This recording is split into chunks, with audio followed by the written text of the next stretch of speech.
सर्वे वै देवा देवीमुपतस्थुः कासित्वं महादेवीति सा ब्रवीत् अहं ब्रह्मस्वरूपिणी मत्तः प्रकृतिपुरुषात्मकं जगत् शून्यञ्च शून्यञ्च अहमानन्दानानन्दो अहं विज्ञानाविज्ञाने अहं ब्रह्मा ब्रह्मणि वेदितव्ये अहं पञ्चभूतान्यपञ्चभूतानि अहमखिलं जगत् वेदोऽहमवेदोऽहं विद्याहमविद्याहम् अजाहमनजाहम् अधश्चोर्ध्वं च तिर्यक्चाहम् अहं रुद्रेभिर्वसुभिश्चरामि अहमादित्यैरुतविश्वदेवैः अहं मित्रावरुणावुभौ बिभर्मि अहमिन्द्राग्नि अहमश्विनावुभौ अहं सोमन्त्वष्टारं पोषणं भगं दधामि अहं विष्णुमुरुक्रमं ब्रह्माणमुत प्रजापतिं दधामि अहं ददामि द्रविणं हविष्मते सुप्राव्ये यजमानाय सुन्वते अहं राष्ट्री संगमनी वसूनां चिकितुषी प्रथमा यज्ञियानाम् अहं सुवे पितरमस्य मूर्धन्मम योनिरप्स्व अन्तः समुद्रे य एवं वेद स दैवीं सम्पदमाप्नोति ते देवा अब्रुवन् नमो देव्यै महादेव्यै शिवायै सततं नमः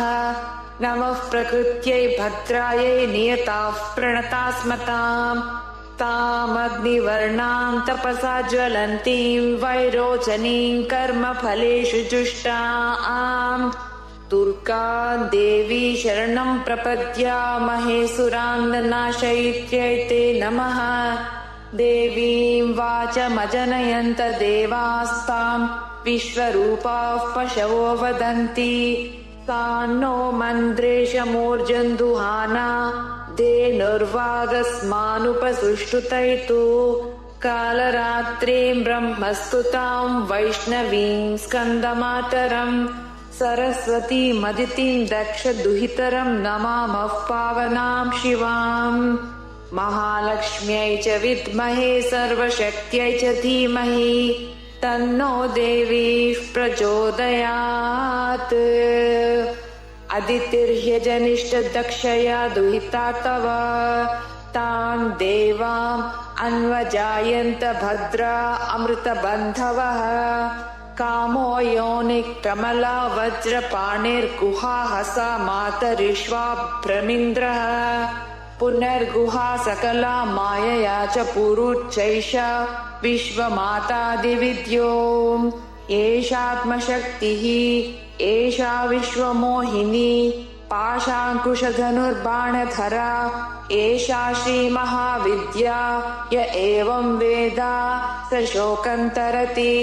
नमस्ते अस्तु भगवती मातरस्मान् पाहि सर्वतः सैषाष्टौ वसवः सैषैकादश रुद्राः सैषा द्वादशादित्याः सैषा विश्ववेदाः सोमपा असोमपाश्च सैषा यातुधाना असुरा रक्षांसि पिशाचा यक्षा सिद्धाः सैषा सत्वरजस्तमांसि सैषा ब्रह्म विष्णुरुद्ररूपिणी सैषा प्रजापतीन्द्रमनवः सैषा ग्रहनक्षत्रज्योतिंषि कलाकाष्ठादिकालरूपिणी तामहं प्रणौमि नित्यम् पापापहारिणीं देवीं भुक्तिमुक्तिप्रदायिनीम् अनन्तां विजयां शुद्धां शरण्यां शिवदां शिवां वियदीकारसंयुक्तं वीतिहोत्रसमन्वितम् अर्धेन्दुलसितं देव्या बीजं सर्वार्थसाधकम्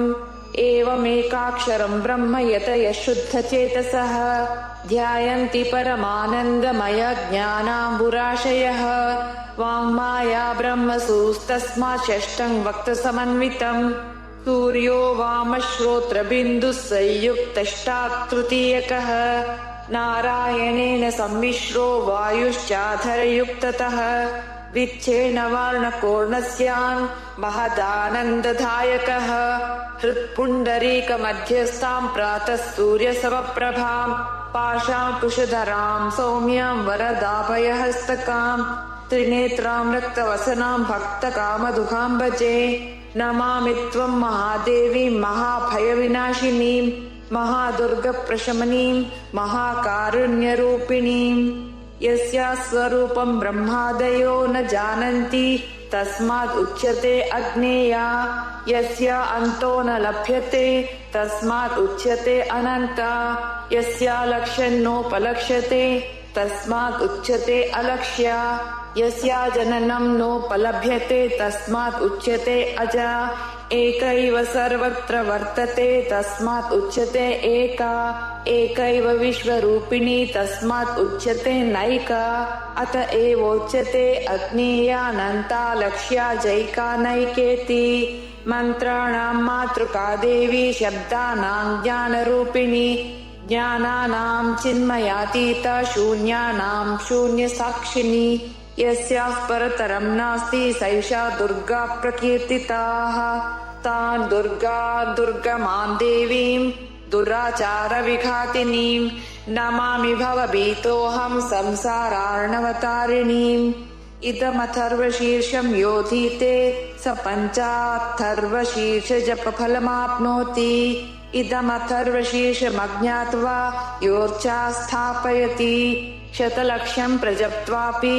सोर्चा सिद्धिं न विन्दति शतमष्टोत्तरं चास्य पुरश्चर्या विधिस्मृतः दशवारं पठेत्यस्तु सद्यैः पापैः प्रमुच्यते महादुर्गाणि तरति महादेव्याः प्रसादतः सायमधीयानो दिवसकृतं पापं नाशयति प्रातर्धीयानो रात्रिकृतं पापं नाशयति सायं प्रातः प्रयुञ्जानो अपापो भवति ईशीते तुरीयसन्ध्यायां जप्त्वा वाक्सिद्धिर्भवति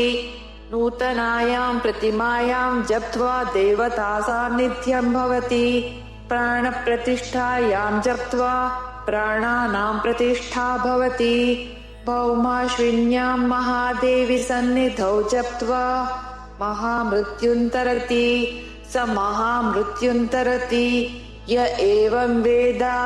इत्युपनिषत्।